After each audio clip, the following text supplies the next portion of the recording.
back again, and today we're taking the bottom end of a propane tank, making this into a hardy swage. It'll be useful for things like shovels, things with scoops, things like ladles, where I don't need a super heavy duty dishing tool, but I do need something to where I can dish it in a radius thing. How this is going to work is we're going to weld a hardy shank in the center, a big chunk of all thread that fits your hardy hole. You can always just, make one out of a piece of steel. But the reason I like this idea is they're plentiful, they're cheap, they're easy to use. Make sure you look up, disclaimer, I'm not responsible if you blow yourself up. Make sure you look up how to empty and clean a propane tank first before you do any cutting of a propane tank. I do not claim responsibility for you blowing yourself up, I have warned you.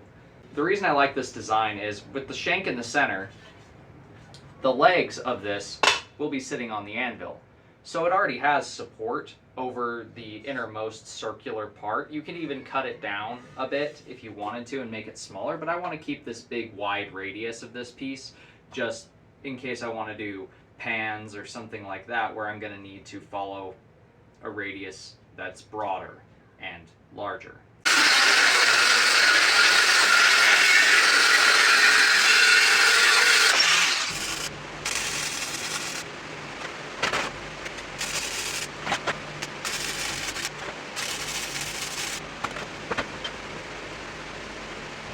Is the finished thing.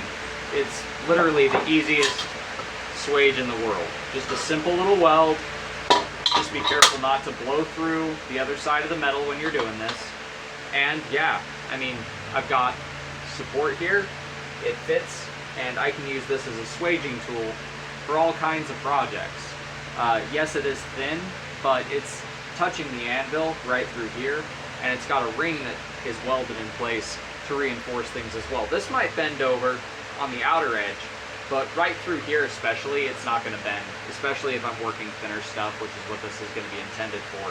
I didn't weld it perfectly center. I welded it a little to this side, so that way I can set it more over top of the anvil and get more purchase from that foot, so to speak, on the anvil. But super duper simple project. Like, literally just take a piece of square or round that fits in your hardy hole, cut the end off a propane tank after you clean it properly, and then weld them together.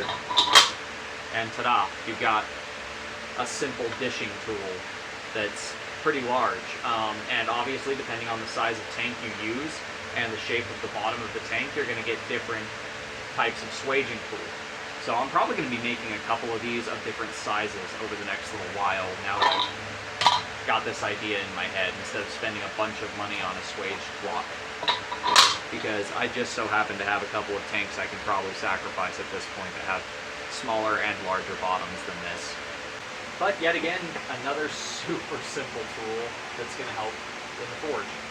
I do have a whole playlist of blacksmith tool videos if you guys want to check those out. It's all tools that I made or I got super cheap that I use for blacksmithing and how to make a lot of them. So if you are looking to make a bunch of tools yourself and you're just getting started, or if you've been doing this for a while and you want to see some of the tools I've made and maybe get inspiration for tools maybe you haven't made yet just because you haven't needed them, go ahead and check out that playlist and see if there's anything you like.